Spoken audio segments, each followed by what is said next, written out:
A different perspective on the holy books.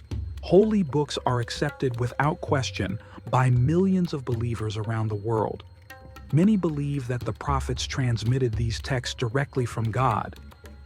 But therein lies a big problem. These texts were actually written down after the death of the prophets by people in power. This raises a profound question about how religion spread and how they came to be what they are today. When we look specifically at the Abrahamic religions, only 4 major holy books are recognized: Torah, Psalms, Bible, and Quran. So why is it that of the hundreds of thousands of prophets who are claimed to have prophesied around the world, only a few are recognized as having books? With a few exceptions, such as the Book of Enoch, all of these books are attributed to prophets who lived in one geographical region, the Middle East. But why are there no examples from other parts of the world? Why do we find no information about prophets from China, India, South America? These questions arise in the mind of a thinking person. Is the history of religions and the holy books really God's message? Or is it a scheme of powerful men for the people? The fact that the holy books have been shaped in this way suggests that the message of true religion has been lost over time. In this context, the question of whether the sacred texts were created by divine intervention or by a historical and political process becomes important. Should true faith be questioned by recognizing the power relations behind the sacred texts? How reliable is the history of holy books? The historical reliability of the holy books attributed to prophets is a matter of considerable debate. Almost all holy books were written down after the death of the prophets. This calls into question whether they are truly divine messages or were shaped by the intervention of people in power. For example, when the history of the Torah attributed to Moses is analyzed, there is no clear evidence that Moses lived, and the writing of the Torah took place some 600 years after Moses. It is not difficult to imagine how much the text has been altered over such a long period of time. Jewish historians and archaeologists indicate that the Torah was redacted during the Babylonian exile and the original texts were lost. Apart from the claim that Moses inscribed the 10 Commandments on stone tablets, there is no other evidence that the prophet recorded the revelations in writing. Thus, the Torah we have today may have undergone many historical changes. Similarly, the formation of the Bible is also controversial. The Bible was compiled and disseminated after the death of Jesus Christ, under the control of the Roman Empire. The process by which the 4 different Gospels were combined into the New Testament took place at the Roman councils, where selected texts were formalized. However, it is known that Jesus did not directly write a book, and that some of the revelations were spread orally. Therefore, the present version of the Bible may have been shaped by the political and religious interests of the Roman Empire. The process of writing down the Quran also began after the death of the prophet. After the death of the Hafiz who memorized the Quran was in danger of being forgotten and was compiled into a book during the reign of Caliph Uthman. However, the claims that many Hafiz had different ways of reading the Quran, and that some verses were lost in the process call into question the accuracy of the text. In conclusion, it is clear that the sacred texts have been intervened many times in the historical process.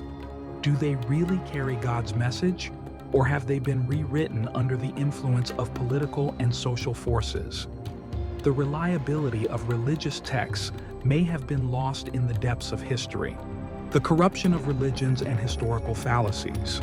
Throughout history, it is known that holy texts not only conveyed God's message, but also served the interests of those who held religious and political power. While religions initially regulated society through simple and ethical rules, over time they turned into a tool of manipulation in the hands of powerful people. This can be called the corruption of religions. After the death of the prophets, their teachings were usually written down and disseminated by their followers or political authorities. In the process, additions and changes were made to the text, and the original messages were altered. Sacred books such as the Torah, the Bible, and the Quran bear the marks of this corruption. For example, it is known that Jewish clerics rewrote the Torah many times and shaped it according to their own interests. In Christianity, the merging of different versions of the Bible in Rome and the exclusion of certain texts is a similar power play. In Islam, the problems experienced in the process of compiling the Quran are an example of this. The corruption of religions was not limited to the rewriting of texts. These texts have also become a tool for controlling societies. In Judaism, Christianity, and Islam, the clergy consolidated their power by keeping the texts in a language that the general public could not understand and allowing only a certain class of people to read them. For centuries, the Vatican forbade the translation of the Bible into any language other than Latin and punished those who broke this rule. In Islam, the fact that only reading the Quran in Arabic is considered acceptable and that some sects oppose translations into local languages is an example of this manipulation. Interreligious conflicts have also emerged as a result of this corruption. The endless wars between Jewish, Christian, and Muslim communities in the Middle East have been fueled by the use of religious texts for political interests. The Israeli-Palestinian conflict is a dramatic example of this. Both sides claim rights based on their holy books and see war as a holy struggle. The corruption of religions has deeply affected not only the political, but also the social structure.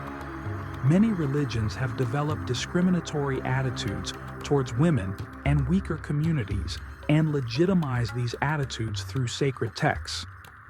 Issues such as polygamy, women's rights, and social justice are part of the corruption of religion. Hadiths in Islam and historical contradictions. In addition to the Quran, hadiths have an important place in Islam.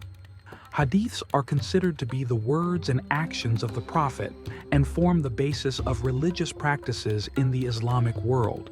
However, the accuracy and reliability of hadiths have been the subject of debate throughout history. Hadiths written down hundreds of years after the Prophet's death are a source of great contradiction.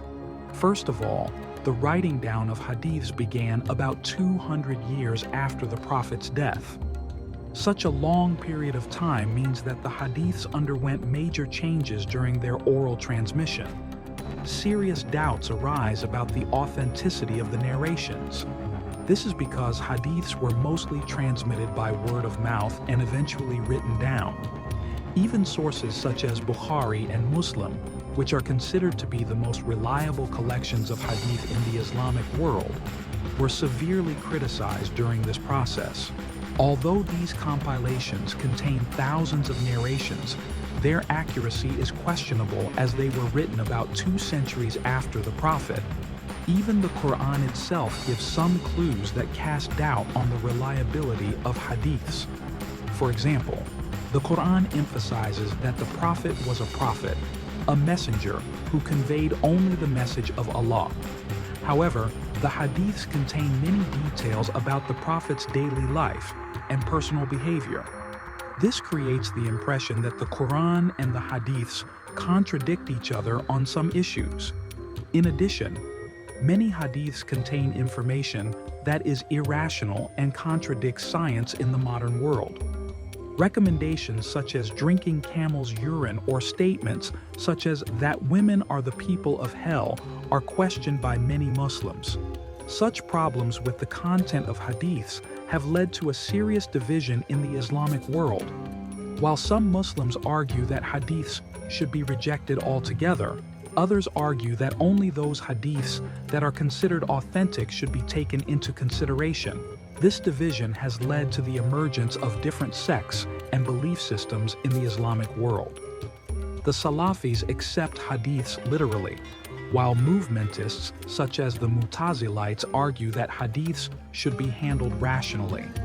These Hadith debates in Islam raise the question of whether the religion is shaped by the pure form of the Hadith or by the narrations added later. The extent to which Hadiths represent Islam and whether they contradict the Quran is an issue that continues to be debated today, questioning the future and belief systems. Throughout history, religions have been among the most powerful institutions guiding societies. However, the process of writing sacred texts and the historical manipulation of these texts show that religions are in fact open to change and degenerate over time. So how will this shape belief systems in the future? Can religious questioning open the door for societies to embark on a more enlightened path? With the rapid scientific and technological advances, humanity has begun to look more critically at dogmatic belief systems.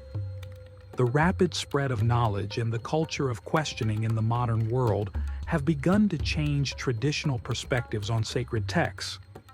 As scientific findings and historical research reveal the contradictions of sacred texts, people are questioning whether these texts are truly divinely inspired or the product of the political and social interests of the past. The future of religions could change dramatically in the process of this questioning. Streams of thought such as secularization and agnosticism are making beliefs more flexible and individualistic, while adherence to dogmatic belief systems is weakening. The question of how religions will evolve in the future is directly linked to the extent to which societies are open to this questioning. Many people around the world today are reconsidering their beliefs, concluding that sacred texts have been altered, misunderstood, or misinterpreted. Younger generations in particular are becoming more critical of religion and seeking to define their beliefs individually. The concept of organized religion may give way to more personal spirituality and spiritual freedom in this process. However, this change does not mean that religious beliefs will disappear completely. On the contrary, religions may be reshaped and evolve into a more flexible and individualized dimension. In this process, focusing on the ethical values of religion and creating a belief system that serves humanity instead of dogmas may be the key to the survival of religions in the future. In sum, religions will be questioned more in the future, and this questioning will lead to a re-evaluation of the texts that form the basis of belief systems. True faith will not only be about following dogmatic rules, but also about questioning and adopting the ethical values that emerge from this process. Humanity may be evolving towards a new belief system blended with free thought and science.